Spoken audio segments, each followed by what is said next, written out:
How Nokia lost everything. In the early 2000s, one company completely dominated the mobile phone industry.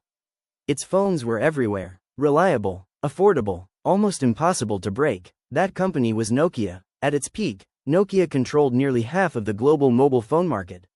For millions of people around the world, owning a Nokia phone was normal. The company looked unstoppable, but within just a few years, everything changed. A company that once ruled the mobile industry suddenly collapsed while competitors took over the future.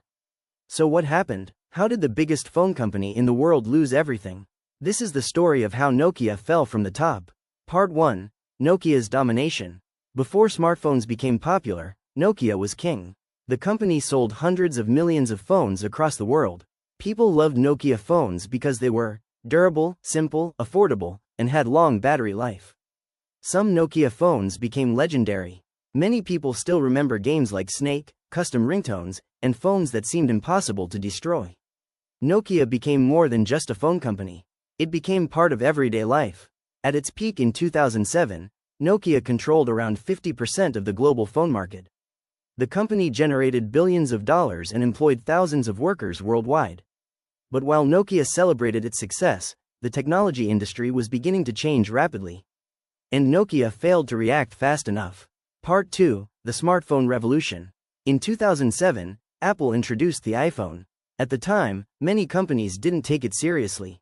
The phone was expensive, different, and unlike anything most consumers had seen before. Even Nokia executives reportedly underestimated its impact. But the iPhone changed everything.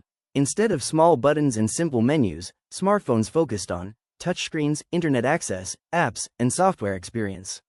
Soon after, Google launched Android, creating even more competition. The mobile phone industry was no longer just about hardware. Software became the future, and this is where Nokia started falling behind. Part 3. Nokia's biggest problem. Nokia had become too comfortable. The company was successful for so long that it struggled to adapt to change. Its leadership moved slowly while competitors innovated aggressively. Nokia continued relying on old operating systems while Apple and Android focused heavily on user experience and app ecosystems. Consumers quickly started shifting toward smartphones. But Nokia underestimated how fast people's habits were changing. Instead of leading the smartphone revolution, Nokia reacted too late. And in business, being late can be deadly. Part 4. The decline. As Apple and Samsung expanded globally, Nokia's market share began collapsing. Consumers wanted better apps, better internet experience, and modern smartphone features. Meanwhile, Nokia struggled with internal problems, slow decision-making, and outdated software. The company eventually partnered with Microsoft in an attempt to compete against Apple and Android. But the strategy failed. By then, consumers had already committed to iPhone and Android devices.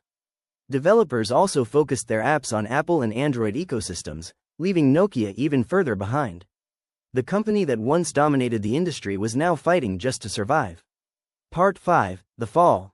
In 2013, Nokia sold its mobile phone business to Microsoft. For many people, it marked the end of an era.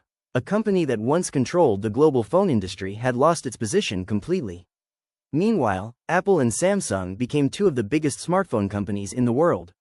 Nokia's collapse shocked the business world because it proved something important. Being the market leader today does not guarantee survival tomorrow.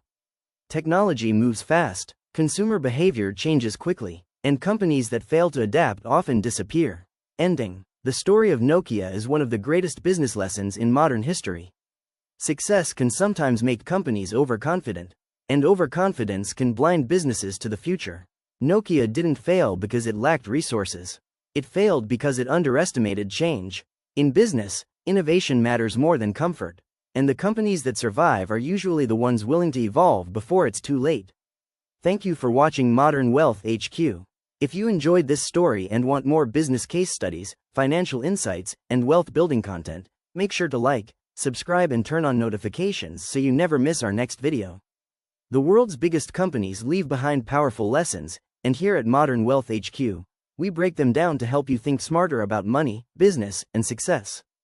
See you in the next story.